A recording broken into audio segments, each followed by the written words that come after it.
자, 여러분, 부모님과 떨어져 살다 보면 항상 마음 한구석이 불안하잖아요?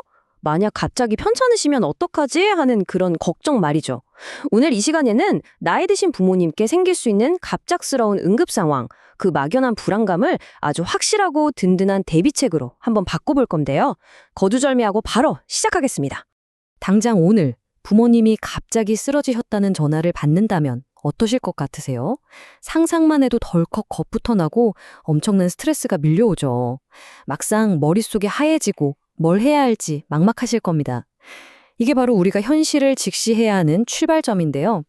그래서 오늘은 단순히 당황하지 말자는 뻔한 소리가 아니라 실제로 여러분에게 진정한 마음의 평화를 가져다 줄 즉각적인 조치와 장기적인 해결책을 싹 다 파헤쳐보겠습니다. 오늘 우리가 짚어볼 전체적인 흐름인데요. 부모님께 일어나는 응급 상황의 냉혹한 현실부터 시작해서 위험 증상 파악하기, 719 연락망, 그리고 알아서 척척 돌아가는 긴급 통보 시스템까지 위기대처법부터 스마트한 예방책까지 쫙 이어집니다. 간단하죠? 바로 넘어가 볼게요. 첫 번째로 짚고 넘어갈 문제는 바로 거리라는 변수입니다. 부모님과 같은 집이나 동네에 살지 않는다는 것 자체가 사실 응급 상황에서는 가장 뼈아픈 장애물이거든요. 우리가 물리적으로 당장 달려갈 수 없을 때 과연 어떤 일이 벌어지는지부터 한번 살펴보죠. 이거 진짜 많은 분들이 놓치고 계신 엄청 중요한 사실인데요. 타지에서 부모님 댁으로 119를 부르면 어떻게 될까요? 부모님 동네로 바로 연결되는 게 아니라 지금 내가 있는 현재 위치에 관할 소방서로 연결됩니다. 아차 싶죠? 거기서 다시 부모님 관할 구역으로 상황 전달하고 파견 요청하고 진짜 1분 1초가 급한 상황에서 귀중한 시간이 줄줄 새어나가는 거예요. 오죽하면 차라리 옆집 이웃한테 전화해서 119 좀 불러달라고 하는 게 훨씬 빠르다는 얘기가 나올 정도니까요. 이게 우리가 맞닥뜨린 냉혹한 현실입니다. 그럼 두 번째로 당장 119를 불러야 하는 치명적인 증상들에 대해 알아보겠습니다. 방금 말씀드린 그런 복잡한 절차를 감수하고서라도 무조건 절대적으로 당장 구급차를 불러야 하는 비상 상황들이 있거든요.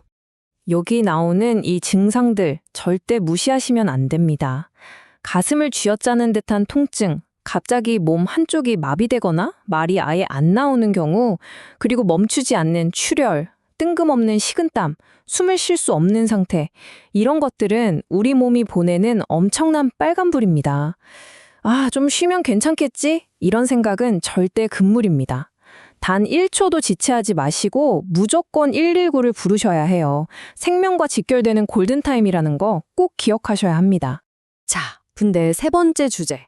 방금 전처럼 상황이 명확하면 그나마 나은데 뭔가 좀 애매할 때가 문제죠. 증상이 불안하긴 한데 당장 구급차를 부르자니 유난 떠는 것 같고 그냥 기다리자니 찝찝하고 딱 이럴 때 아주 유용한 대안이 있습니다. 핵심은 이 두 번호의 용도를 딱 분리해서 쓰는 겁니다. 119는 앞서 말씀드린 명백하고 급박한 위기 상황에 쓰시고요. 7119는 일종의 든든한 생명선이라고 보시면 돼요.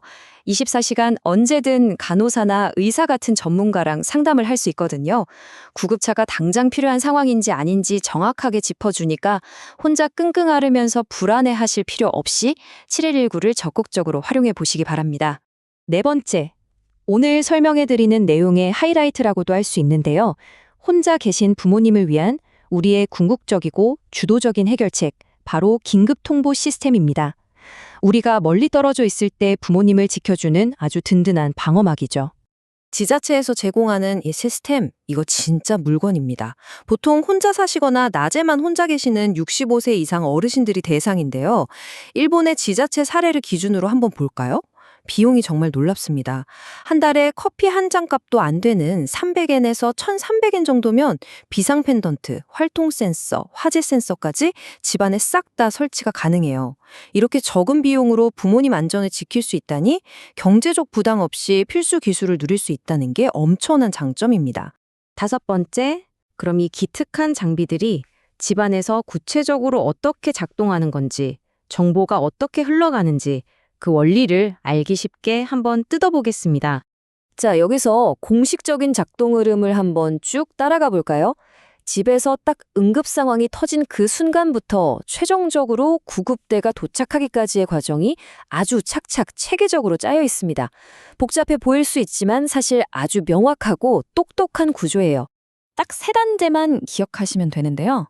첫째, 펜던트나 센서에 의해 알람이 울립니다. 둘째, 민간 수신 센터가 이걸 딱 접수하고 자동으로 부모님 댁에 확인 전화를 걸어요. 셋째가 핵심인데 만약 부모님이 전화를 안 받으신다? 그럼 묻지도 따지지도 않고 바로 119 구급차를 출동시킵니다. 반대로 응답을 하시면 상황에 맞게 센터 직원이 출동하고요. 모든 알람이 허투루 넘어가지 않고 딱 맞는 조치가 취해지도록 보장하는 완벽한 시스템이죠. 마지막 6번째, 진정한 마음의 평화를 위한 준비 단계입니다. 그럼 도대체 어떤 상황이 발생했을 때 이 놀라운 시스템의 첫 알람이 울리게 되는 걸까요? 그 세 가지 트리거, 즉 작동 조건을 들여다보겠습니다. 이 시스템이 진짜 대단한 이유가 바로 이 빈틈없는 감시망에 있습니다.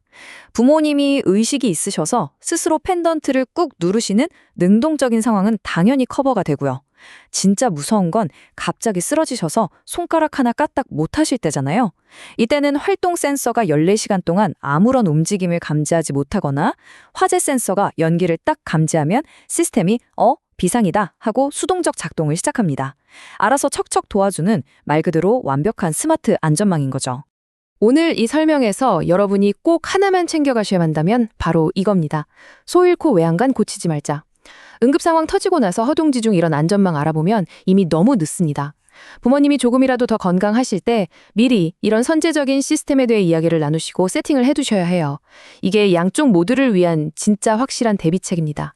우리가 부모님 곁에 24시간 딱 붙어 있을 수는 없잖아요. 하지만 기술은 우리 대신 그렇게 해줄 수 있습니다.